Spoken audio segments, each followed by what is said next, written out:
there's no heir apparent. No, absolutely not. The way there was when, for example, Boris Johnson was the king over the water before he became leader in 2019. There's nobody like that. Basically, in analysing this contest, the most important thing to remember is that there is a final two. And so the first stage of any analysis is who's going to be the champion, for want of a better word, and simplifying somewhat, of each wing of the party, the One Nation wing and the right wing. And I suspect, looking at this field currently, Tom Tugendhat is the favourite to get the One Nation slot in the final two, and then it will be a fight between Kemi Badenoch and Robert Jenrick to be his right-wing opponent. Well, we're going to find out who are the initial candidates to be the next leader of the Conservative Party today. The news overnight is that Kemi Badenoch is in, but Suella Braverman is out. There are also 5 other runners. Let's speak now to Henry Hill, the acting editor of Conservative Home. Good morning, Henry. Good morning. Right. Look at the field. Tell us who's in now. Do we have the final list? Is it the 6?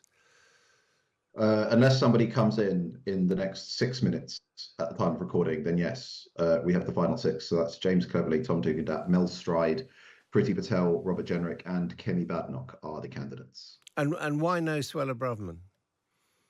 So Suella her campaign has been struggling for a while. There were reports that she was struggling to get the nominations required. She says she got them, but decided not to run. We'll probably never know if that's true. Critical allies of hers, or people who should have been allies, such as John Hayes and Danny Kruger, have supported Robert Jenrick. And I think the big problem that Suella had is, one, she launched an attack on the government's record before polls closed on polling day, when activists were still out trying to elect Conservative MPs, which does not go down well.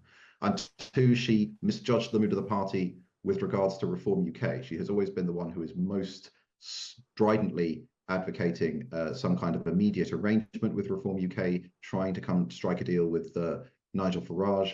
And that is not where the Conservative Party is, in no small part because of how Reform conducted itself during the general election. So she went too far out on a limb and ended up outside the Overton window of this Conservative leadership contest. Okay, so we've now got the 6. The plan is by when MPs get back in September, they whittle it down to 4.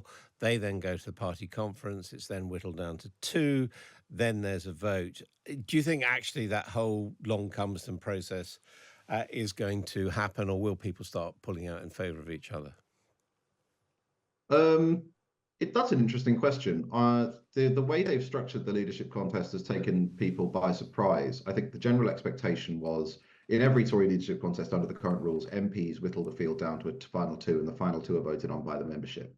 Now, when I was talking to people about what a long contest might look like, the thinking was that all of the candidates campaign over the summer, then MPs do their bit, they whittle it down to the final 2. The final 2 go to party conference, which makes sense because that's the members' event every year, and they're going to be the people the members are choosing between, and then you have the members vote.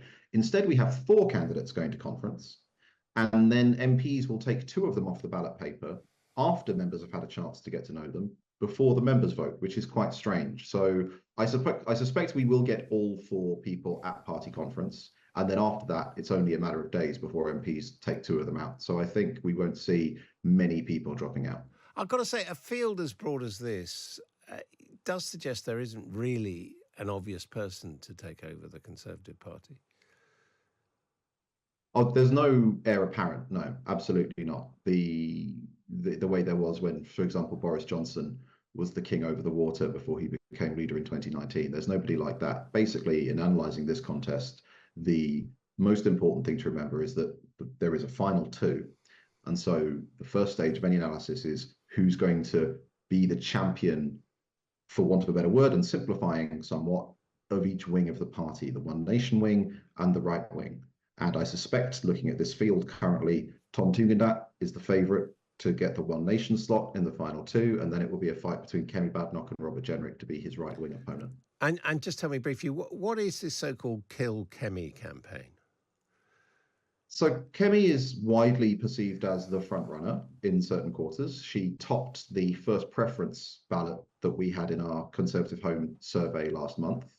So she is naturally a target for people who are looking to undermine her, try and take the wind out of her sails, rob her of momentum to open the contest up. It's unfortunate because I think one of the reasons that the Conservatives, this 1922 committee, structured the contest the way they did is that everyone wants to avoid the kind of extended bloodletting we saw between Liz Truss and Rishi Sunak in 2022. And the hope was that if you can keep an open field as long as possible, for as long as there are lots of people in the contest, it's easier for candidates to stay positive and focused on their own message. Whereas once it's a head-to-head, it's much more tempting for either the candidates or, if not them, then their supporters to start going negative. Unfortunately, Kemi, as the front runner, does seem to be attracting some of that attention. Henry Hill of Conservative Home, thank you very much indeed. Well, let's bring in a professional tipster, Neil Channing, who co-presents the political betting podcast, Bet the House. Neil, what are the odds looking like? Who's your money on? Hi, Adam. Yes, it's exciting, isn't it? I love a betting contest in politics. I'm an absolute politics betting geek. 6 runners, so it's just like a dog race, really. Kemi Badenoch's the favourite, 2-1. Robert Jenrick, 3-1. Tom Tugendhat, 4-1. James Cleverly is 6-1. Priti Patel, 10-1. And Mel Stride right out of 40-1. And bearing that in mind, where should the smart money go? Well, I mean, Kemi Badenoch's been favourite for a long time. I think people probably thought that in the last contest she wasn't quite ready for it, and this time she might be more established. Tom Tugendhat, we had on our podcast Peter